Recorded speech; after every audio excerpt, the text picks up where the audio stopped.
Hello everyone, my name is Richard RUGA, WARUI, the Managing Director of Topline Land Limited. In continuation with our informative series, today we are going to talk about avoiding pitfalls when buying real estate in Kenya. Of course, many of us are aware that a lot of people have lost millions and millions of Kenya shillings by buying what I may refer to as bogus titles, or dealing with con artists who sell them something that actually in real sense does not exist. So how do we avoid getting trapped into all this vicious cycle that has benefited enormously some of these people who take advantage of others? I must disclose this. Many of these people are actually well known within the Kenyan population. They open one company, they run away with people's money, and then open another company. As shameful as it may sound, or it is, one thing is for sure is that they have made it harder for people who genuinely do clean business to attract the customers and to help people. The other thing I would point out is that be careful when you're dealing with some of these companies. They may sell you something that you may never use by the end of the day. For example, if I promote a land next to a game reserve, what use do you think you can use that parcel for by the end of the day?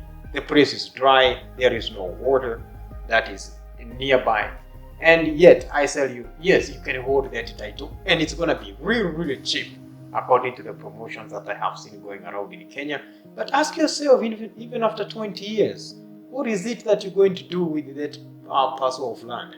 So let's talk about these pitfalls among others. Number one, before you buy any piece of property, make sure you put what you call boots on the ground.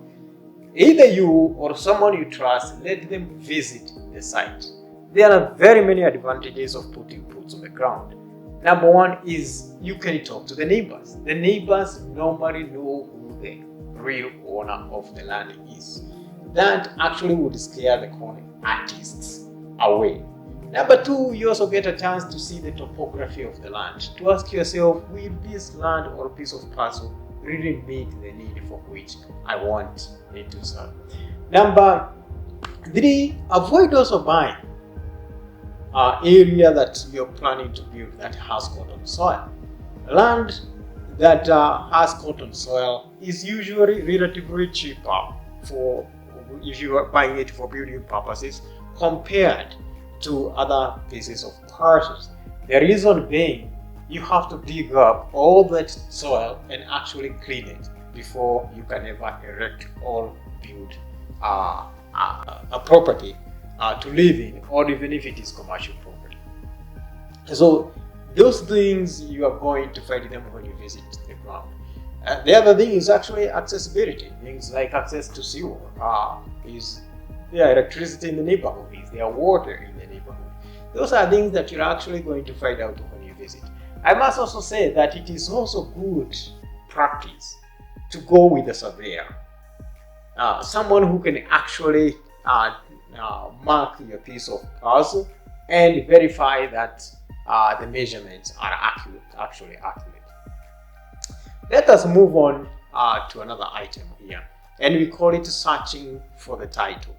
Usually the land offices across the country has places where you can go and do your what we call title search. Now, here is the deal, and I would like you to pay very close attention to what I'm about to tell you. There are these companies which buys or purport to have bought a very big chunk of land and tell buyers, we are going to subdivide it and sell it to you as plots. And note, the title deed is held by the whole piece of parcel and it is not held by individual plots. That is a red flag, and this is why. This con artist will come and tell you, not unless all those people who have bought the plots finish paying, the owner cannot release the mother title. Where does that normally leave you? These people have already eaten your money. They have told you that not unless the other buyers that you actually don't even know pay for your portion, that's the only time you ever get your title. My friends, that's a red flag. Run away from such actors. Number 2, even if you do a clean title search, know who the owner is.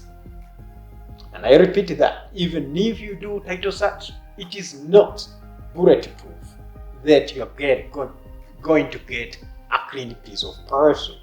Know who the owner is. And if use all means necessary to make sure you contact the owner. If the title is held by more than one party, make sure you contact the other individuals who are on the title. They may not even be aware that the land is being sold and that you're going to end up in court for years with no end trying to buy land that actually never existed in the first place. Going on to this, let us talk about other ways in which these con artists are playing their game. Number 1, there are those brokers, they are not registered, but they do help the sale of the land to those who are selling. But there are those who come driving very nice vehicles, purportedly saying that the land belongs to them.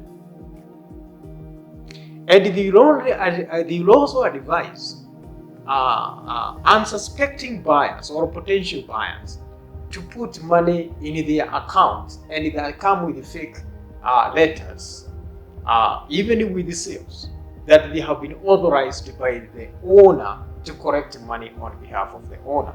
My friends, if there is any big red flag, you should run away from those people like you are running away from for your life. Other things are people who insist that this piece of puzzle is going to be gone in 2 days.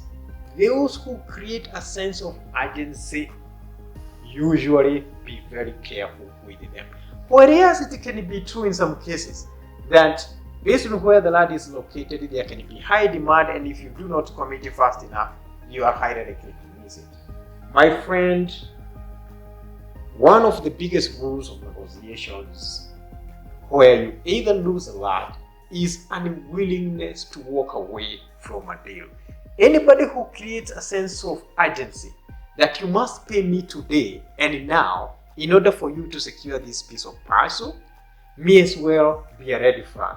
A genuine person will let you take your time, do a title search, contact the owners if it is necessary, do all your due diligence, and then sign a contract of which now both parties are contractually obligated to meet the needs of the contract. If those steps, somehow someone creates a sense of urgency that they want you to skip certain steps, then that one I'll call it a red flag. Another thing, and this is maybe a piece of advice, not necessarily a red flag, is that you should always use established financial institutions to transfer money from your account to that of the seller. Do not use any other means of payment that is not tied to the contract. Even if someone may call you and tell, oh, send me money as soon as possible, and it's a holiday or it's a weekend or maybe on Sunday the bank is closed, but they need their money. If that is the case, they can wait until Monday when the banks open. With those few tips, my friends, I would say you work so hard for your money. Do not let someone just come for a few minutes and take it away from you just by giving you wrongful information. Until next time, we're going to continue with this informative series. Visit us on Facebook, Topline Lands, and visit our website at toplinelands.co.ke for more information. All this information, we are going to upload it in our website. That way you stay clear and stay safe. Until next time, see you on our next episode. Thank you.